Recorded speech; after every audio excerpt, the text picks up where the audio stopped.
Hello and welcome to the first episode of our school podcast. Our names are Leah, Izzy, Emma and Lena, and today you are going to hear what is going on at our school, something about climate change and a little surprise part.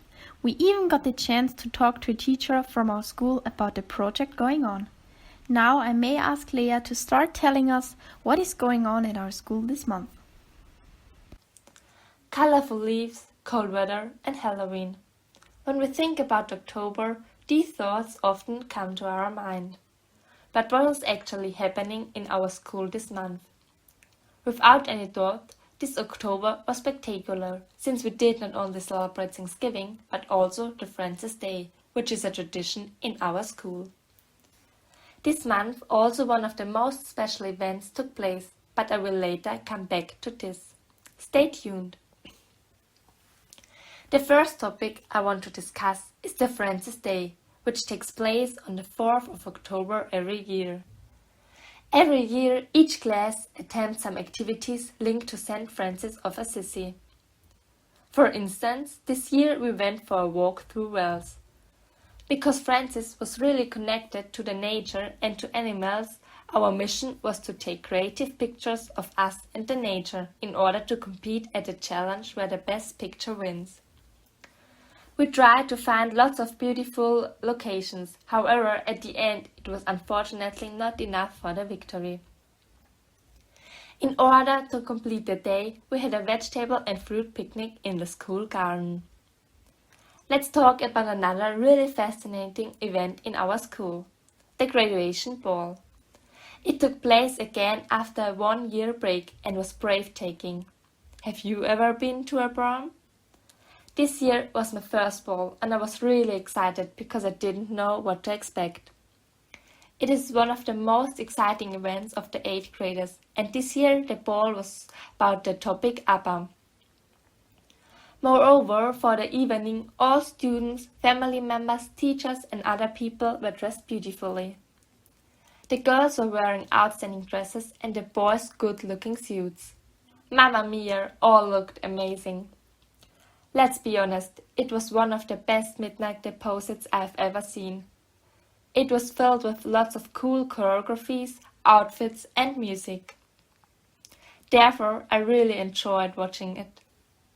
Furthermore, the decoration was really outstanding, and I also want to emphasize that it was really well organized and a wonderful event.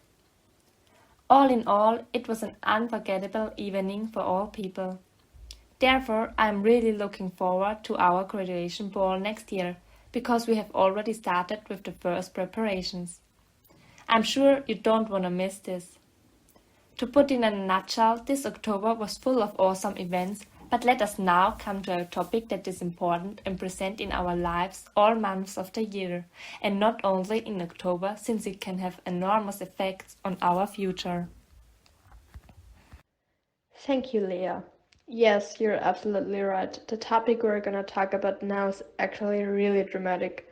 I would like to talk about climate change with Mrs. Oehlinger and Emma and interview her a bit about this ongoing project going on in our school right now and ask her a few questions about her opinion on it. Thank you, Mrs. Oehlinger, for taking time to do this podcast with us. So it's all about climate change and global warming. So let's start with the first question. What do you believe has caused the global climate change in the last 10 years? So first of all, I would like to say that I'm honored to be part in your podcast and the first episode of your new school podcast. And to answer a question, I think there might be a variety of reasons why climate change is progressing that fast. Probably our consumer society plays a huge role in that. Yeah. And what do you mean by consumer society? Well, people tend to buy things we actually don't need. Yeah. And we are constantly longing for more and more products. For example, as Christmas is coming up, I'm constantly thinking about what kind of gifts I would like to give to my loved ones. and probably people sometimes feel pressured to buy things and things like that. And another reason might be a lot of comfort and a high living standard of living we have. Mobility, for example.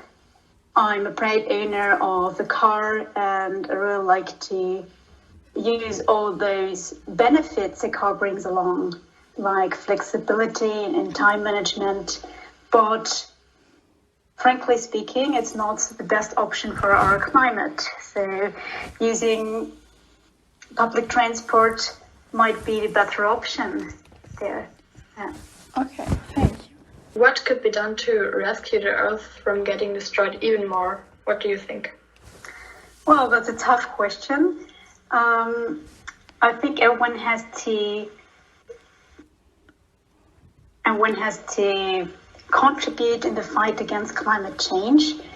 For example, at our school, probably we'll talk about that later on, about the project we initiated that year about climate change. Actually, a lot of things could be done. I think probably the small things do matter, and every individual should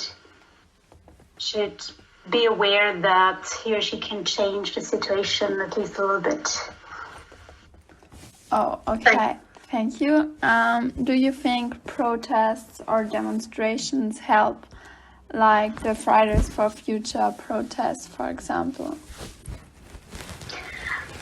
I think they're a good idea to raise awareness, and I think they actually did a great job raising awareness.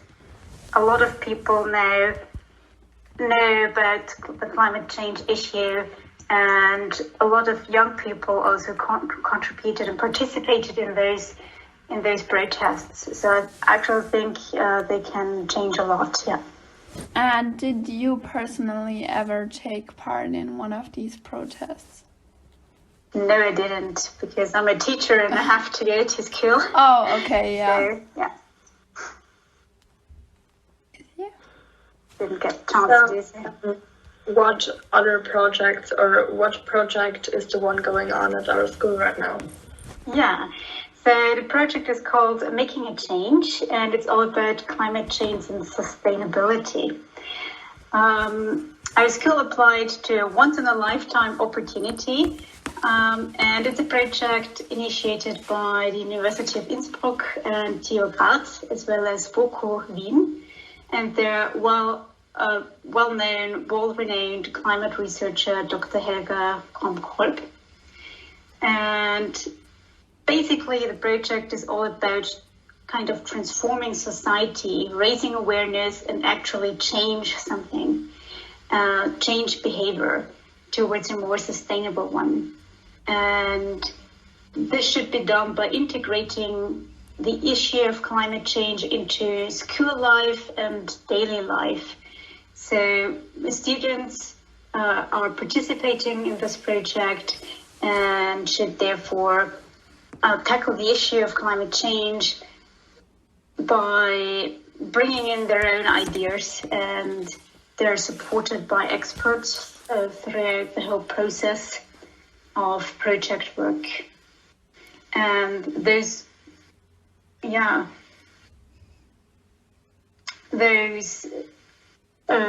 results of this project work should actually change patterns of thinking and should create a more sustainable behavior in order to fight against climate change. Yeah. Okay, so I have one final question and then we're done. What are small things everyone can do? Well, that might be part of this project to find out more about that. Oh, okay. For example, there in one class will focus on how to change our carbon footprint, or first of all, they're going to analyze that.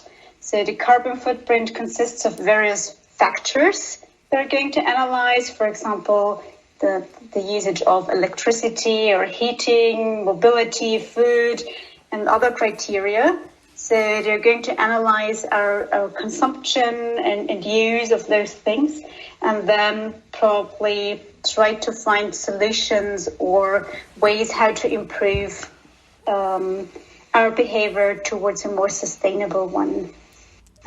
Okay, thank you. I'm looking forward to this project and learning more about climate change in English or in other subjects as well. And thank you for your time. Thank you. Bye. Bye. A big thank you to Emma, Izzy and Mrs. Willinger for this very interesting interview. Now we're moving on to our last part of this episode, the world of music. Music is a big part of our lives. There is nearly no place where we are not getting in contact with it. The radio is playing in the car, in the shopping center, at home. With our phones and, for example, Spotify, we can always carry our favorite songs with us and listen to them all the time. But what's new in the music world? We are going to have a closer look at some artists with new music in the last weeks. Let's start with a big star all over the world, Ed Sheeran. His new album called Equals was published on the 29th of October after already publishing the 3 singles Bad Habits, Shivers and Visiting Hours. His album is on the top of the charts in the UK, and also some songs are very high up in a couple of rankings. Ed is going to start his new tour in April 2022, and he's also coming to Vienna for 2 shows. Sadly, they're nearly sold out, but guess what? I got 2 tickets for the first show in Austria. I'm so happy, you can't believe it. A big surprise was the comeback of the band ABBA after going separate ways in 1982. After 40 years, they are back together for their new album Voyage. Nobody thought of them ever to release a song again or even an album. The big surprise was told to the fans in September, and now on the 5th of November we can all listen to the album on the radio, Spotify and everywhere else. The German singer and songwriter Max Giesinger recently published an album as well. It's called Vier, what means 4 in English. The German singer and songwriter Max Giesinger recently published an album as well. It is called Vier, what means 4 in English. I didn't have the time to listen to it yet, but some of the songs in the album have already been released earlier, and those are really good. So maybe grab your headphones and listen to the album. I think it is definitely worth it. A lot of other artists are producing music right now. Coldplay published a new album as well as Helene Fischer, Elton John, Lana Del Rey and many more. For me personally, music has a very big impact on my life. Whenever I'm happy or sad, I always grab my headphones and put on some music. Makes me calm or boosts my mood. It can make me dance or cry, and sometimes I just listen to slow songs and think about how life is going. Maybe you can relate?